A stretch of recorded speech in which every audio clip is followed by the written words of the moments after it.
With that note, today I want to start this program. Me, Dr. Sanket Nevale, who is representing medical affairs at MK Pharmaceuticals, take this opportunity to welcome our faculties today. It's an honor and privilege to introduce our course director, Dr. Subhash Khalsa.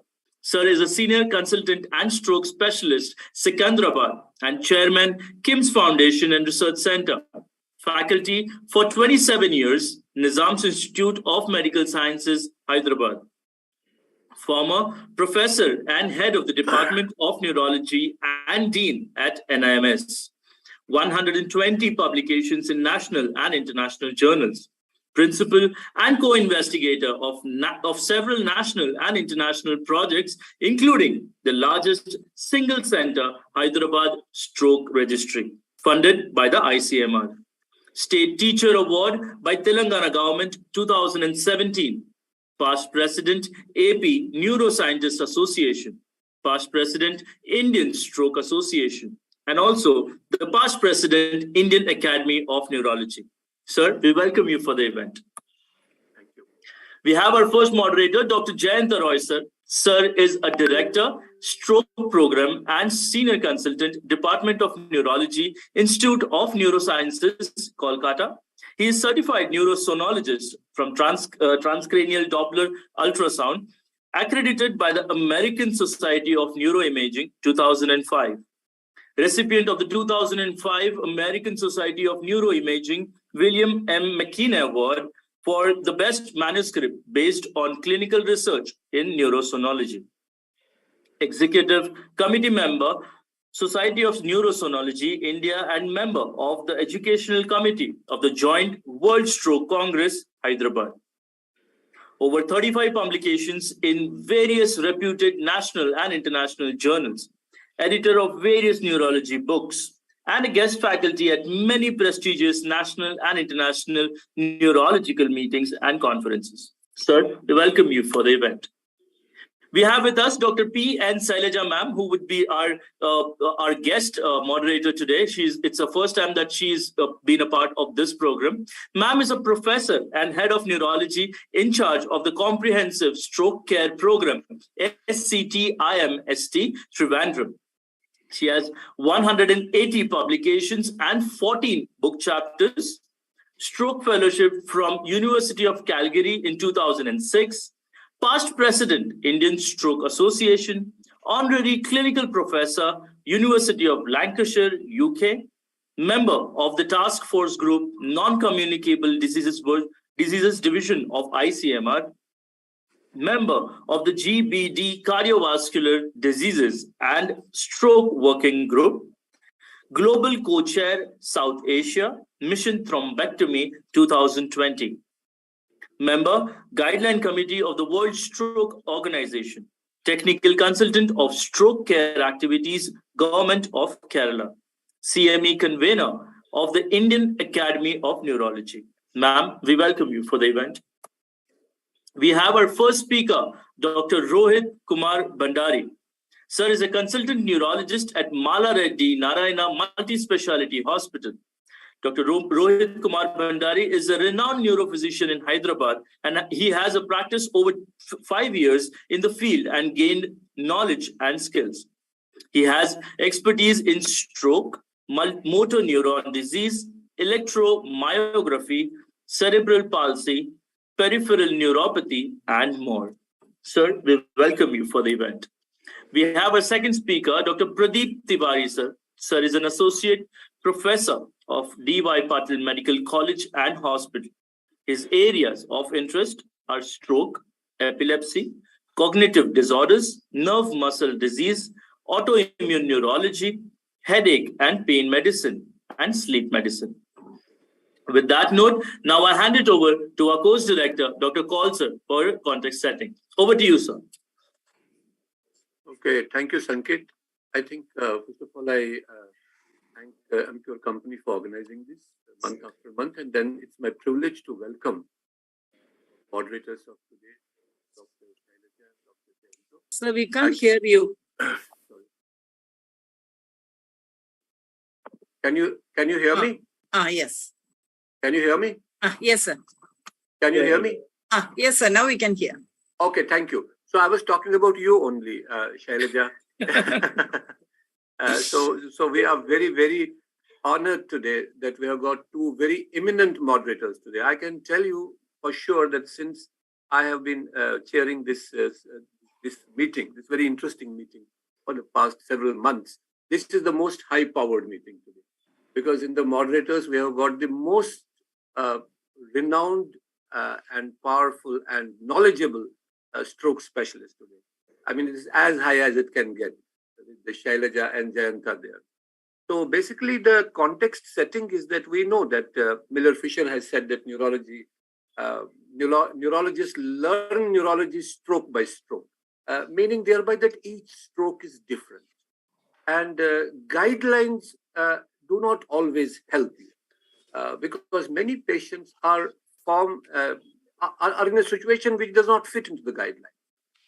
And yet we have to take a decision when it comes to individual cases. So there's a very famous saying that data comes to us in thousands and hundreds of thousands, but patients come to us one by one. Patients don't come to us as thousands. Patient comes to us individually as one by one, and each patient gives challenges. I really enjoyed some of the cases which have been presented in the past few months. It is in this session that I have seen patients of spinal cord infarction and what to do immediately. It's in this, this is the only source where I've seen a thrombolysis of the retinal artery occlusion, somewhere from Nanded, some neurologists. And one of the fascinating things is the neurologists who present, they are the practicing young neurologists, who can do anything, right? And the good thing is that we have got moderators who have their experience, and all in all, it's a very enjoyable experience. Now, the format is that our speakers of today will present their cases, and as moderators, Shailaja and Jayanto, please feel free. You can ask them clarifications when they are presenting, or at the end of it. There's usually is enough time, and then finally all of us will give our comments if we have any, and that's it. So over to you, Dr. Shailaja and Dr. Jayanto. Thank you, sir. Thank you for the invitation for joining this session. Always, compared to having didactic lectures, always cases are very interesting because it's very challenging. And as sir has mentioned, most of the time, each case is a learning for not only those who are presenting, it is, I think, even more a learning for us because each patient is different and we learn from each of them. So I think we will not waste time. Over to Jayanta. Sure, Shailaja. I think we should get started. And who is our first speaker today, Dr. Nawale? Sir, it would be Dr. Rohit Bhandari, sir. So may I request Dr. Rohit Bhandari to present his case? Sure, sir.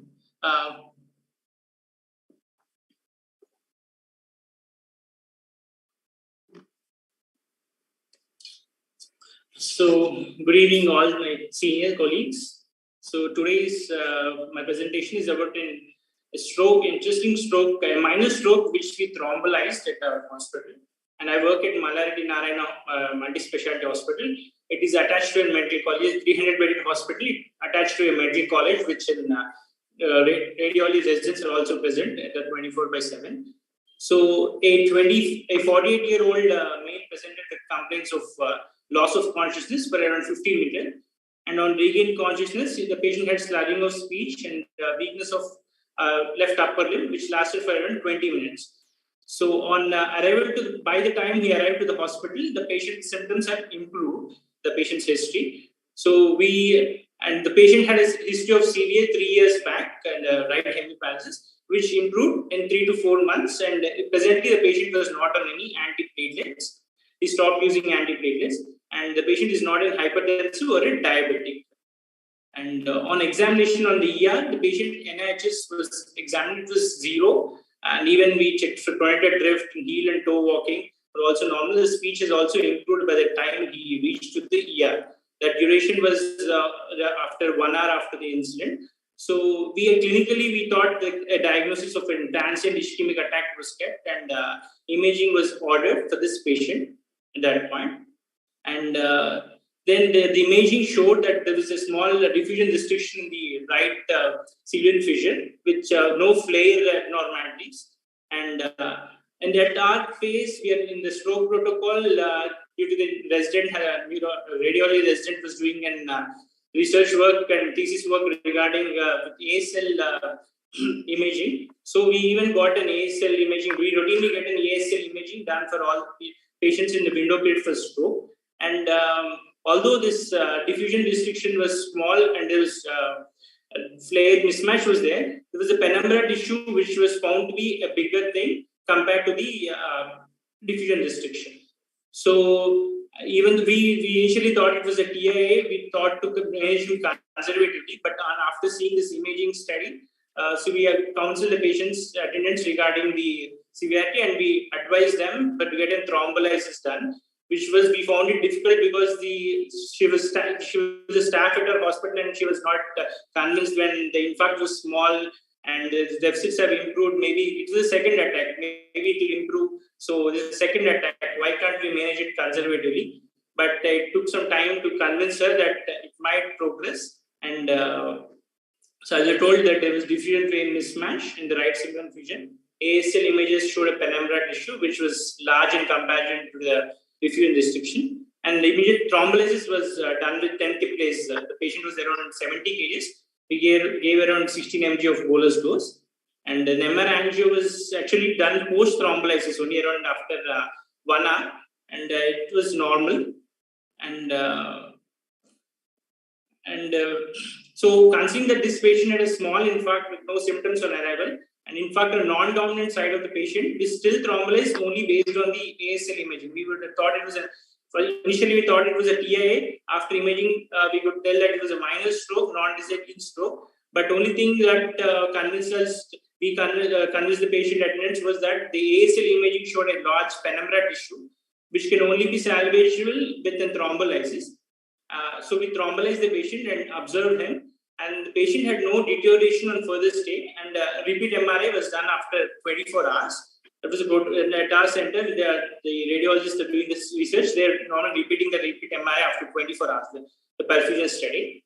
So there is a repeat perfusion study and the diffusion. The infarct size, 4 of the infarcts, it was the same, but the penumbra tissue has been reperfused. As you can see, there's the red and the green color, which shows the perfusion has increased, and we were able to salvage the amount of tissue which was at risk prior to the thrombolysis. So infarct size was the same, and the ASL showed the restoration of blood flow in the penumbra tissue. So our point of discussion, I want to have, and doubts we had as a juniors with the senior colleagues was, then normally the guidelines for thrombolysis in minor stroke to whether to thrombolyze or not in this is only if they're disabling strokes, like this complete hemianopia, if the NHS is greater than 2 on the question 3, or if it's severe aphasia, or there's visual extinction, or any weakness. These are the criteria which they consider as disabling stroke. Then only we can thrombolyze. It's better. It's not an absolute criteria, but it's a caution that you can thrombolyze in disabling strokes, in minor strokes, only when they fit this criteria. But our patient didn't fit in this criteria, but still we went ahead going about in the thrombolysis, and there was no further progression of the penumbra tissue or infarct. And so why it was more of a doubt whether what are the guidelines, how we must go further in this type of cases. So here, were we justified in thrombolysis in this case based just on ASL imaging, because there are no guidelines saying that you can go with that. And is the criteria for disabling stroke sufficient to include or exclude patients for thrombolysis in minor stroke? That's the one question we wanted to have. And is there any scope to include ASL imaging in routine MRI for the stroke in affordable centers, not in every way? But as we know, we can still thrombolyze this normal CT brain, but in patients and centers which have an MRI, and as it's doesn't take much to upgrade the existing MRI to have an ASL sequence, whether it will be able to pick up more cases and prevent further morbidity or mortality in patients with minor strokes.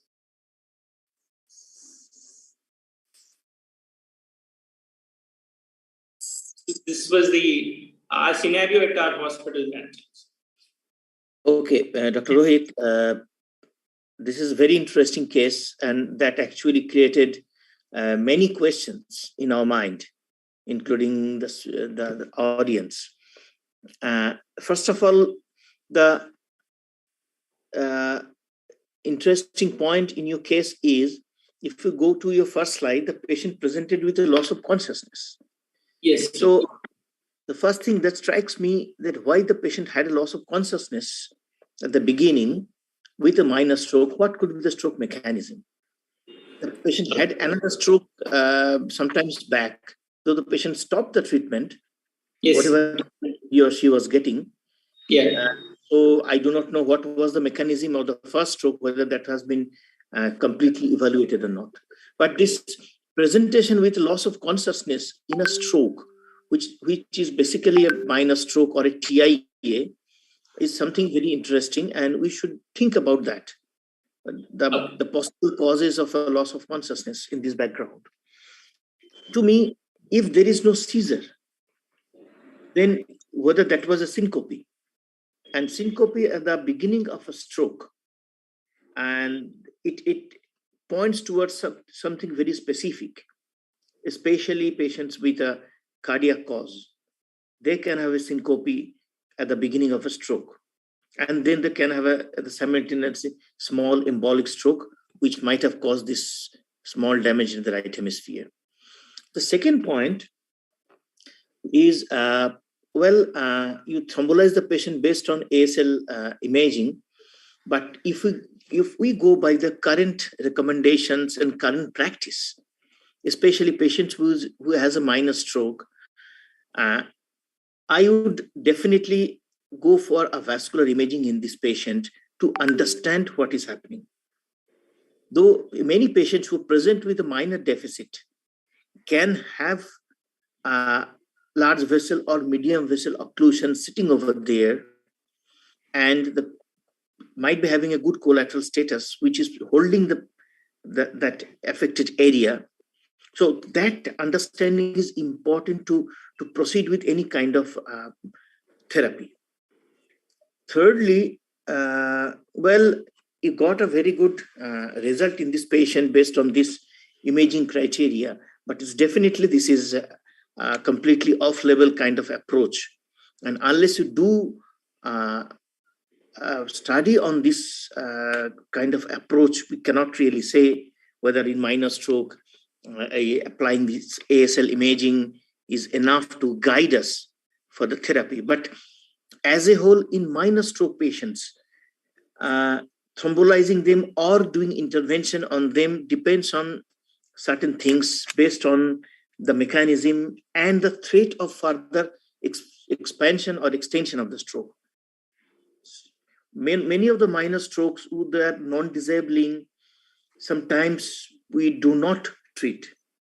Yes. It depends on the disability status, but if they are really non-disabling, minor, no vessel volume, vessel occlusion or anything, then we sometimes choose not to treat them with thrombolytic therapy. So I would request opinion from my colleagues and our course director on this. Shailaja? Thank you. Thank you, Dr. Bhandari. Actually, it's a very interesting case. I would say this is one of the most challenging situation all stroke neurologists face, and if it is a minor stroke. So we always have this confusion whether here actually the things I would say was relatively much more comfortable for me, because the NIHS, as you told, was 0 at the time of the patient presented. So when you have a patient with a NIHS of 0, I was also concerned with regard to the loss of consciousness in this patient. So when you have a loss of consciousness, other than what Jayanta mentioned, we always consider loss of consciousness at the onset and the patient having a deficit. Most of the time, we always consider a basilar occlusion when the patient have a minor episode and have a loss of consciousness, which is not the situation here. Second one, we always consider whether it was a minor seizure, which must have been missed, and the patient had an event after that. Taking alone off that, if you look at the NIHS being 0, sometimes I don't think it is very easy to convince the family regarding IV thrombolysis. That is one situation. Yes. I would be most comfortable. I would say that as a recommendation, whenever a patient is rapidly improving or when a patient is having a minor stroke, I think the most important point which may help us in making or supporting us in the decision making for thrombolysis would be looking at the vascular imaging. Because if you know that we all know that if you have a patient with a minor stroke and if there is a M2 or an M1 occlusion and the patient is surviving on good collaterals, invariably there is no doubt we should definitely thrombolize that patient. So the vascular imaging prior to the thrombolysis will give us more confidence in making our decision of thrombolizing the patient. In this patient, if we have done a vascular imaging before, and we found that the patient has completely improved and there is a very small infarct in the diffusion without much of flare changes, it is not easy to justify ourselves with regard to giving IV thrombolysis. We can, I'm not telling we should not, but sometimes we also need to understand that rarely even minor strokes can bleed. So that should also always be in our mind when we're making our decision. So with regard to ASL, currently we do not have enough data to say how ASL can be used in our decision making, just like perfusion imaging. We don't have enough data for that. So this is definitely one way if you're not routinely doing a perfusion, ASL is one way of looking at it, but whether that can be helpful in making our decision, currently we do not have that much of evidence. So to me, if you ask me, thrombolize this patient, the patient did well, there is no issues. Always the decision becomes like, we are not sure whether the patient is likely to worsen further. Especially, I would have been worried if this patient had an infarct in a perforated territory. And these are the patients will improve and then fluctuate and still worsen. So I would say if NIHS is 0, probably I may not have thrombolized this patient. I would have done a vascular imaging. And if the vascular imaging was also normal, I would have not. But thrombolizing this patient is also perfectly fine. One point also we should know is that if it's an NIHS 0 also, whether the patient had any subtle hand dexterity problems also, we should check. Sometimes the patient may not be, if you look at the NIHS, there may not be any drift or anything. But since you told there is only upper limb weakness, sometimes there may be still dexterity problem and the NIHS may be 0 in this patient. Right. That's also. Hello. Yeah. Yes, no, sir. I think the question here is that when a patient has this kind of a situation or when a patient has a TIA, you don't know whether he will get a stroke or not. Nobody in the world knows. Yes. Although Shalja is an expert in TIA. He has written a lot of chapters and done a lot of work.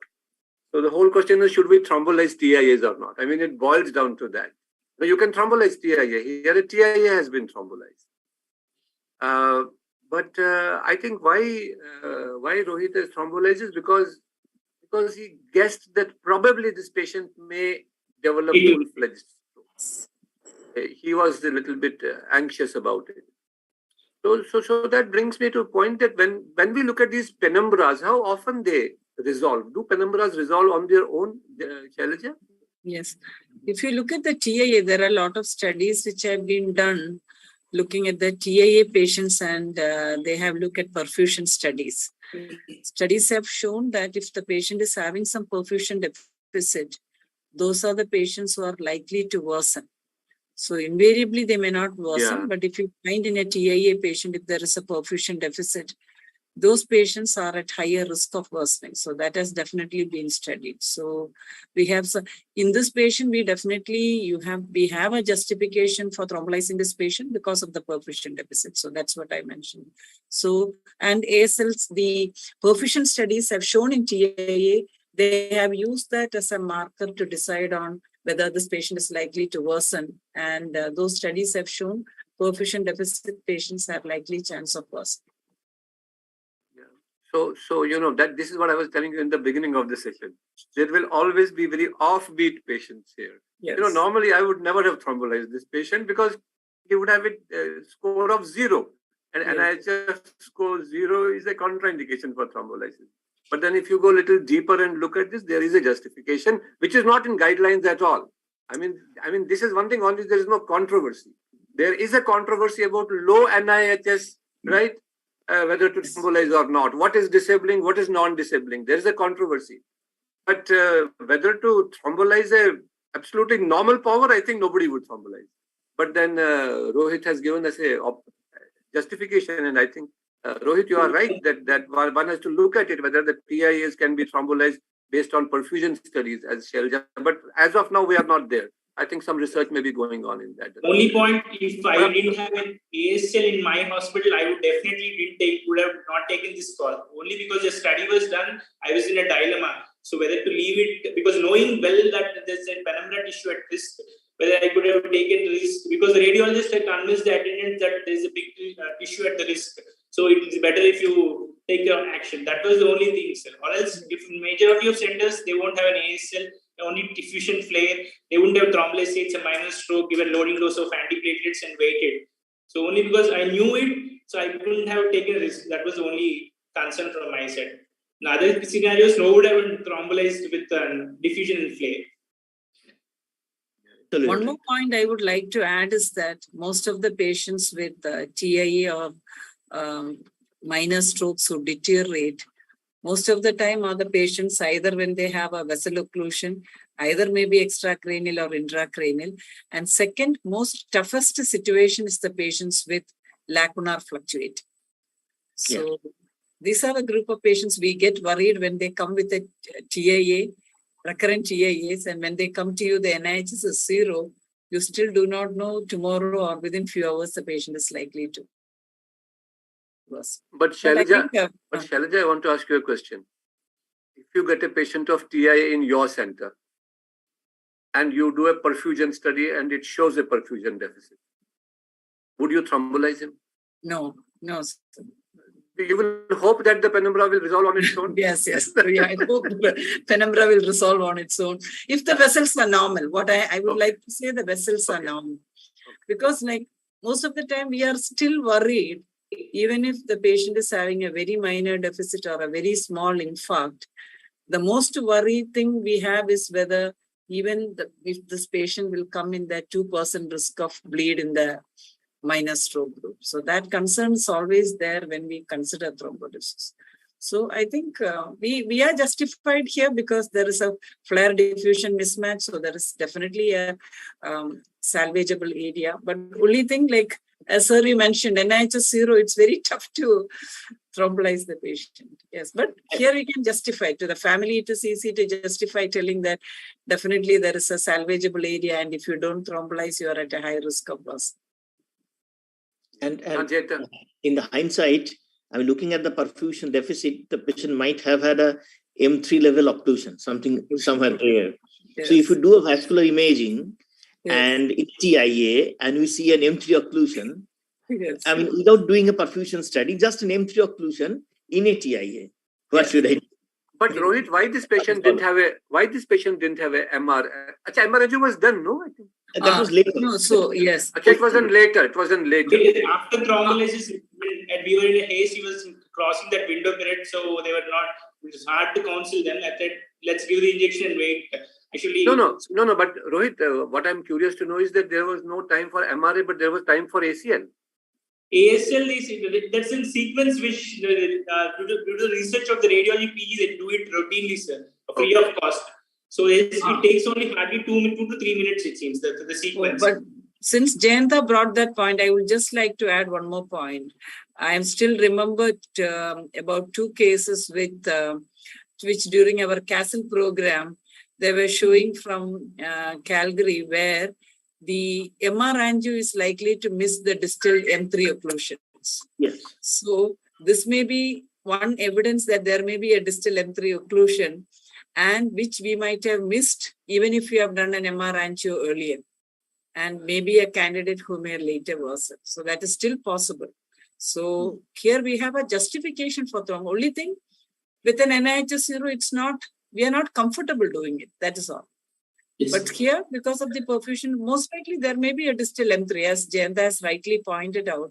That is most likely. If we have done a CT angiogram or a multiphasic CT angio, sometimes we might have picked up that M3 occlusion. Right. So no, extending the same point of discussion, it's different, but this is the opportunity. So Shailaja, if in the perennial debate of large vessel occlusion and low NIHS, the world is divided. Half the people would intervene mechanically and half the people will not. So you would intervene in the low NIHS and vascular occlusion. Let us say there's a MCA occlusion and there's a NIHS of 1. And that 1 is not aphasia or anything. It is just a mild pronated drift of the left hand, not even right hand. It's a minor deficit and there's a large vessel occlusion. Nobody is even now able to give a definitive answer to that. As in guidelines, you don't intervene. Yes. But I know there are some people who intervene. Yes. So what would you do in those situations? Yes. Would you intervene? Yes. So, sir, actually, it's as you told, the decision is very tough, especially if a patient is coming. For example, there may be few pointers which we may be able to use in our decision making when the NIHS is 1 and there is a M1 occlusion. For example, if a patient with an M1 occlusion has come to me at 2 hours or 3 hours, and you find that this patient has got a very good collateral and there is a M1 occlusion which has short thrombus, definitely in this patient, we really do not know. This is a highly likely patient who may likely worsen. So when they come very early into the treatment, into the time window, those patients, even if the NIHS is 1 or 2, I would still be me more towards doing thrombectomy for this patient. And many a time, if these patients have a short thrombus with a M1 occlusion, this is one patient I would prefer to do a bridging for this patient, because many a time these are the patients by bridging, you take the patient to the cath lab, they may open up, you may find that the vessel has opened up. The second situation is the same patient is coming to you at 16 hours or 18 hours, and you find there is a short thrombus, very good collaterals, and the patient has got a NIHS of 1 or 2. In those patients, it is very, very tricky to make our decision of treating those patients, because those are the patients who, and you find that the aspects is very good in this patient. In these patients, sometimes it is difficult to justify our this thing. And many a time, what we have found from our experience is that the patients who are having a M1 occlusion with the aspects very good and the NIHS is very small, many of them had finally turned out to be ICAD. This is what we have found from our experience. Yes. And we found that when you look at the MR diffusion, you may see some scattered infarcts, and you take this patient for thrombectomy, and you find that the patient is a difficult case and you are not able to open up the vessel. So these may be patients with more chronic stenosis, which might have ruptured and produced. So I think that also we may have to be careful, because I still remember we had about 3 or 4 patients, I remember in the last 1 year itself, who finally was like not NIHS 1 or 2, but about 3 or 4. And we took up the patient and finally it turned out to be ICAD. So that need to be considered, especially counseling for the family. But otherwise, sir, it's very tough decision to make. It has to be an individualized decision in the patient, depending on the situation. Just one point. I think there are 2 categories. One patient who are minor from the beginning, say NIH 2, 3, and you find an M1 occlusion, they are and good collateral and good aspect, they are probably ICAD with an occlusion, rather than those patients with the NIH 10 and then improve to 2. They are bad. Yes. They are really bad, and they might worsen again. So those patients are really tricky, and I tend to treat them. Okay, so I think we should proceed for the next case. It's a difficult problem, Jayanta. I still remember one patient with NIHS of 3 or 4. We took up, and finally we could not open up the vessel, and like the cost is there involved, no? Like Yes, they yes, spend that is all the another money, thing. finally are not opening the vessel, and the vessel could not be opened up, the patient remains the same. Yes, and to the family patient who has a minor stroke, talking and sitting, and then they get a complication by any chance, then difficult to justify also. So a lot of Yes, points, yes. a lot of things. Okay, so should we proceed for the next one? For the next case, I invite Yes. Dr. Pradeep Tiwari, sir, for his case presentation.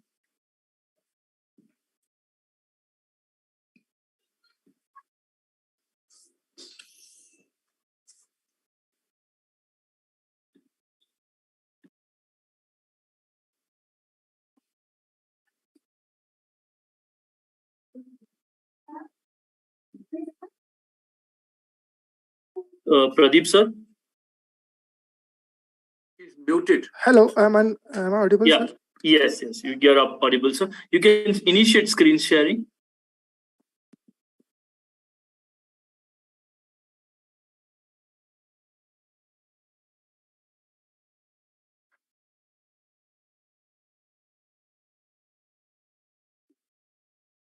So would you need any help? Yeah, I'm just opening up. Yeah. So is the screen visible? No, nothing has changed.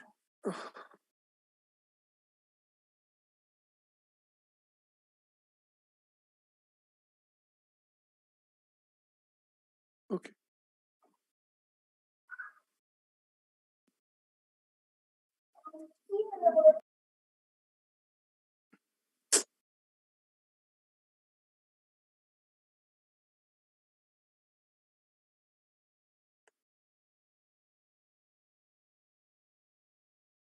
Am I visible now? Okay, okay. Thank you. Okay. Good evening, everyone. And first of all, I would like to thank MCure Pharmaceuticals for giving me this opportunity to present this case in front of all dignified faculty here. So here I have a case. This is a 44-year-old male, no known comorbidities. He's a lawyer by profession. He's an occasional social drinker, but there are no other known addictions. So he came to me at around 1:45 in the ER. I had a call that there's a patient who has a right-sided weakness. Sorry, it's a left-sided weakness. It's wrong written here. It's a left-sided weakness, and it had started at around 9:30 in the morning. So when I got this call, most of the time I was thinking that this was almost done. Like it's almost 4 hours has been crossed, and with the kind of setup that we have, it is very difficult to salvage this patient. So in the meantime, he got up at 7:30. He did his daily routine. So this was not a wake up stroke. So he was able to get up, and he went to an exercise after his daily routine. So there he actually fell down, and then he was not able to get up. He was immediately rushed to a nearby hospital where he was attended by a neurologist there. They did an MRI. They declared him unfit for thrombolysis because they saw a very large-sided right MCA territory infarct. And the physician who was treating him, he also gave him some injections subcutaneously, which the details were not known, because when he came to us, he had absolutely no record of whatever treatment or whatever films he had in the previous hospital. So he came to us, the patient arrives, there are no MRI films. Clinically, he had an NIHS of around 18. He was drowsy, but he was arousable on slight stimulation. Power in his left upper limb was around 1/5 and left lower limb was around 2/5. So we rushed him for an MRI and we just did a DWI and flare and an MR angio was done.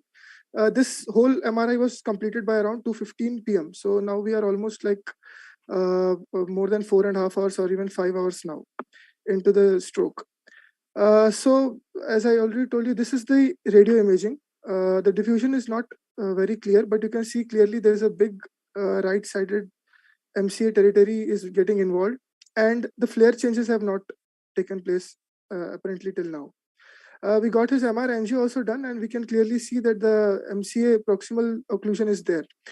So we actually gave him the idea of mechanical thrombectomy. Now, what should we be doing? Because a neurologist had already been seeing him, and he said, this is large MCA territory. In fact, probably we can't thrombolize it. The outcomes will be bad.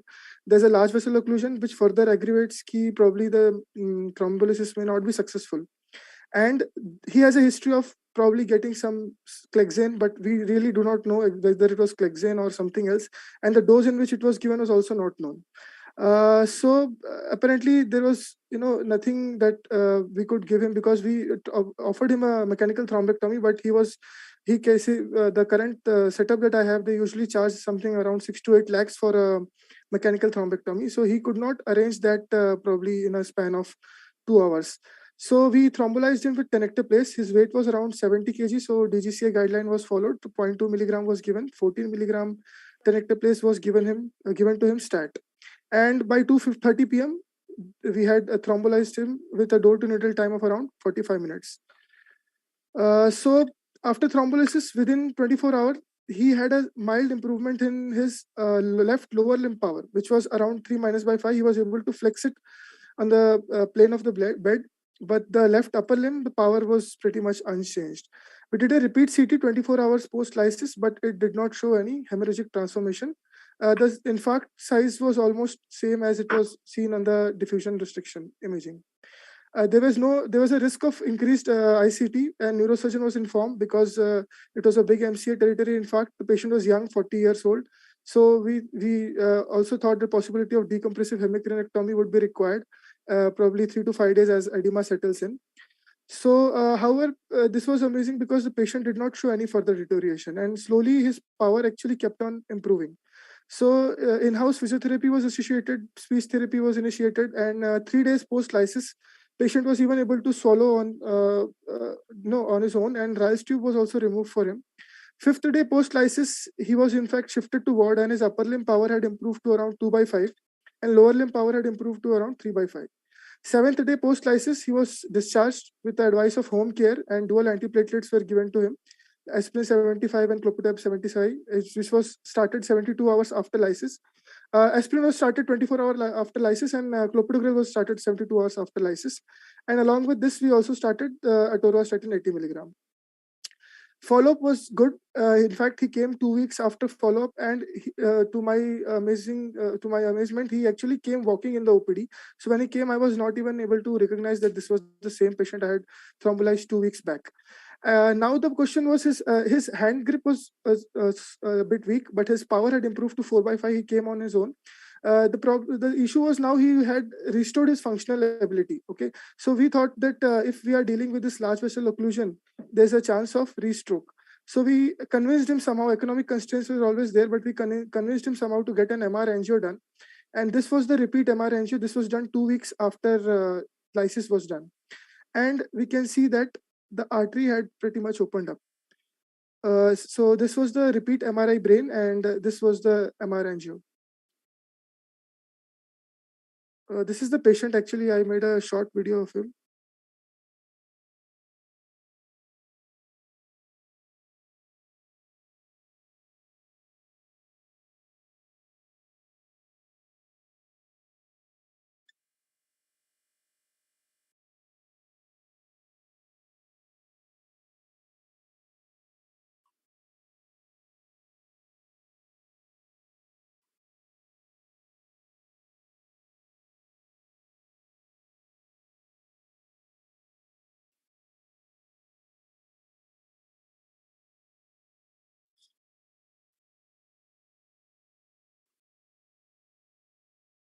So if there is a volume to this video, we are not able to listen.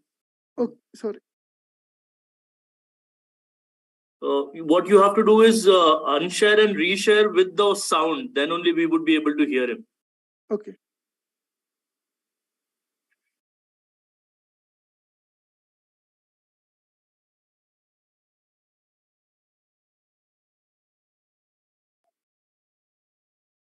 But anyways, we can appreciate the amount of motor recovery he had.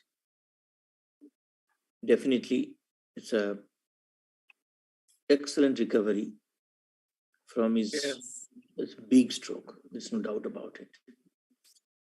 Excellent.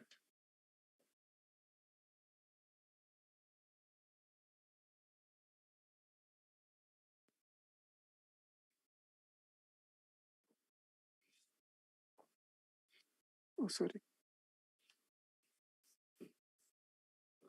Okay, Shailaja.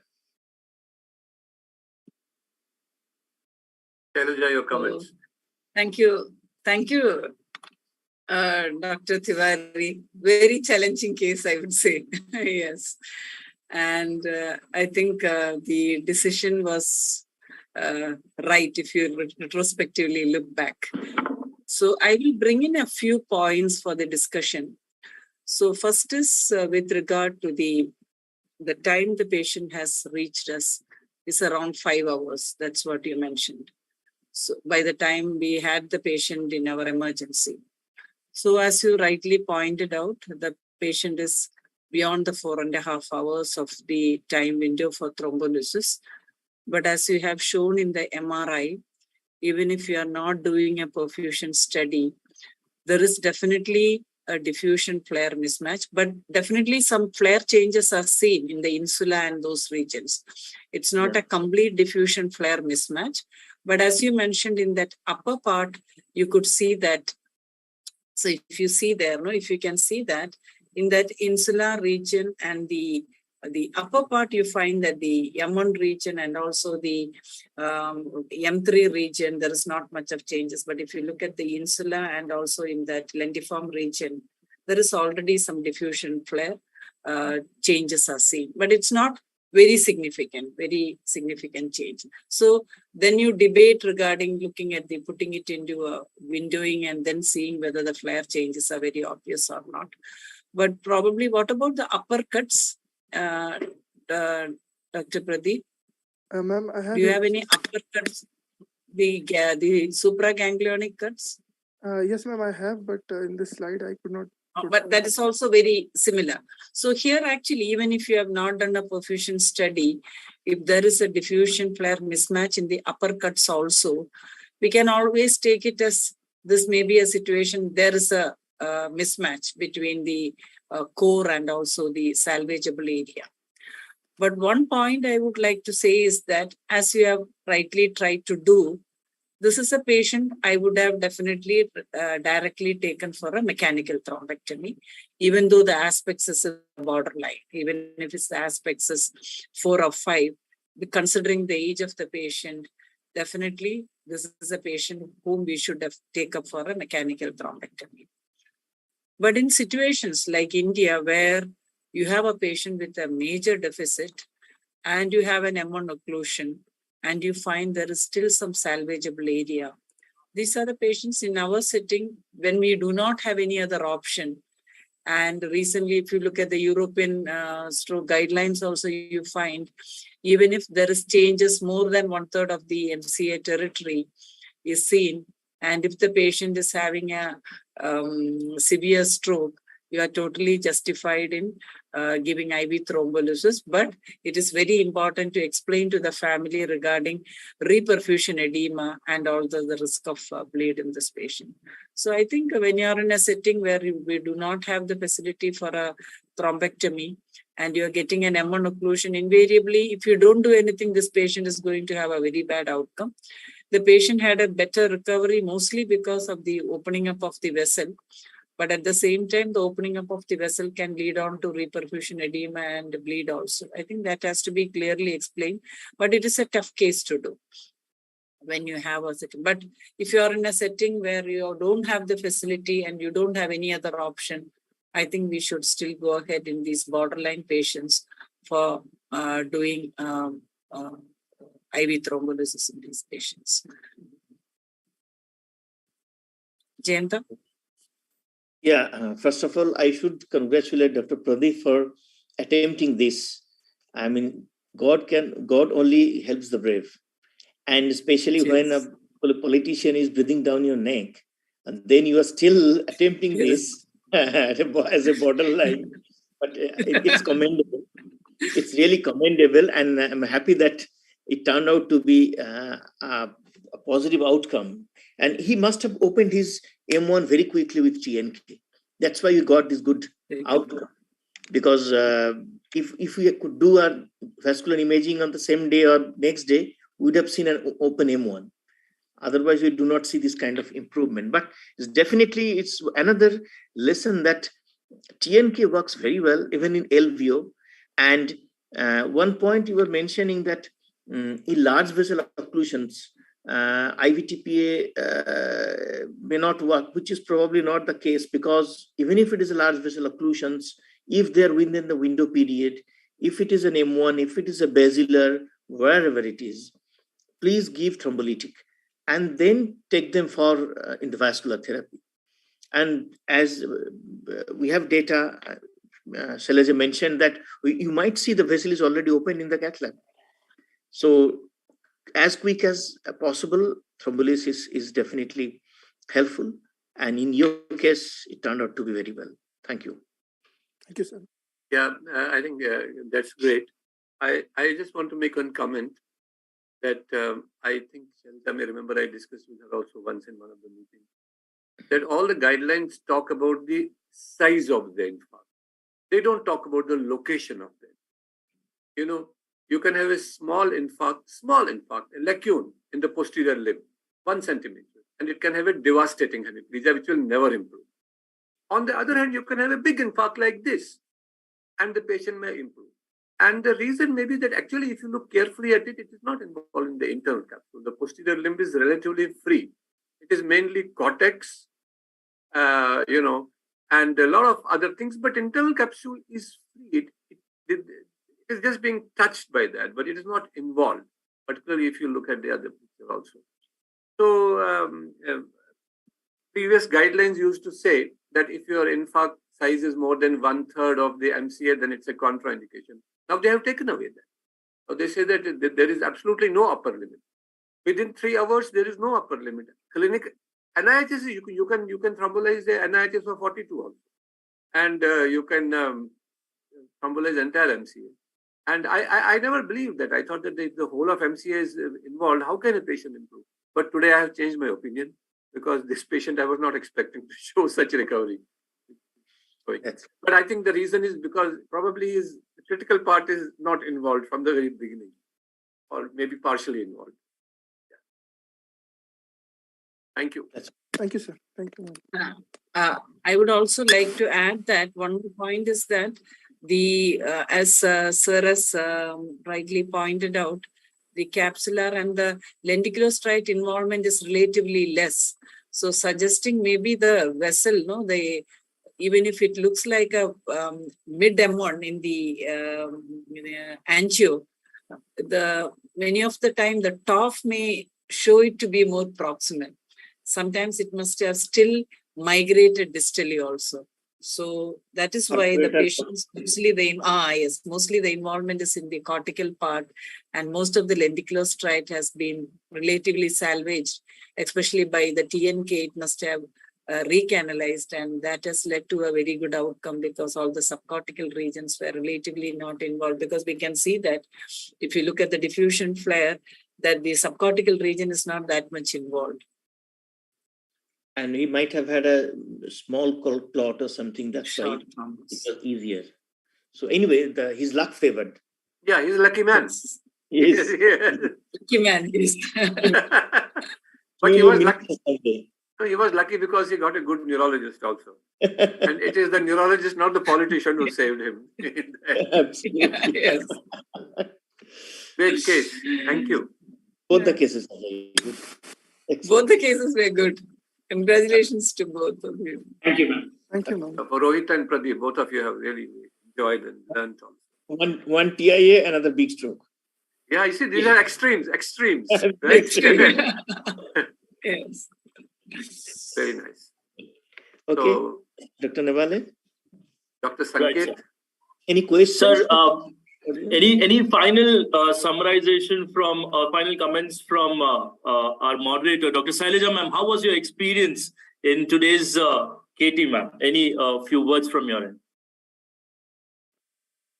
Oh, I think as I told in the beginning, however much you hear about lectures or talks, what finally helps you maximum is through the cases, like learning stroke by stroke. So I think, and each patient is a learning, and most important, and every decision to treat is so individualized, as Dr. Kaul sir was mentioning. Each patient is a learning. So this is, I think, the biggest learning is a TIA patient.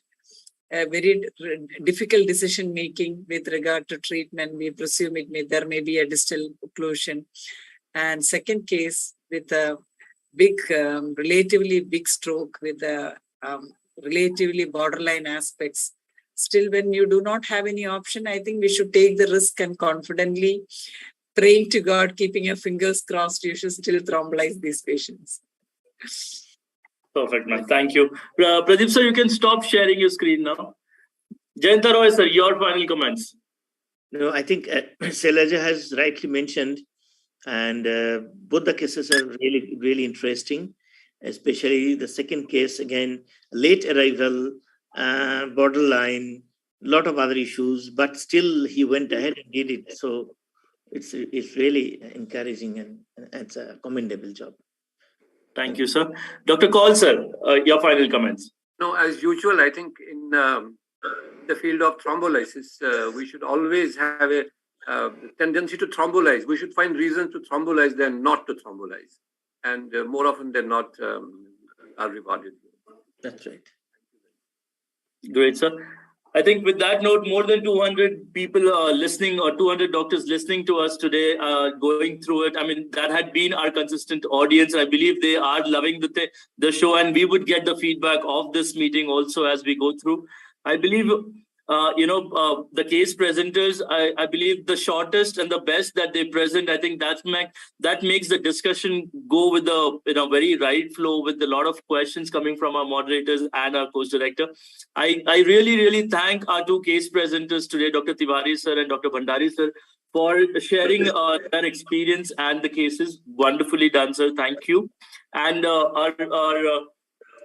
our moderators today, Dr. Jayanta Roy sir and Dr. Shailaja ma'am, thank you for your expert comments and your wisdom that you shared. Dr. Kaul sir, as you had been for the last 6 meetings and today being the 7th, I believe you are the charm of the meeting, who gets the discussion flowing, who gets the right wisdom out from our moderators as well as our case presenters. I think thank you for your guidance throughout the meetings, sir. And I believe we would have more interesting cases in the next meeting.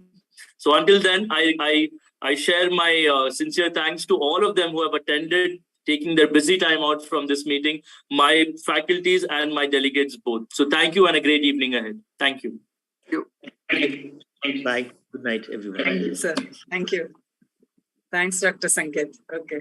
Bye, Jayanta. Thank you, ma'am. Bye, Shailaja.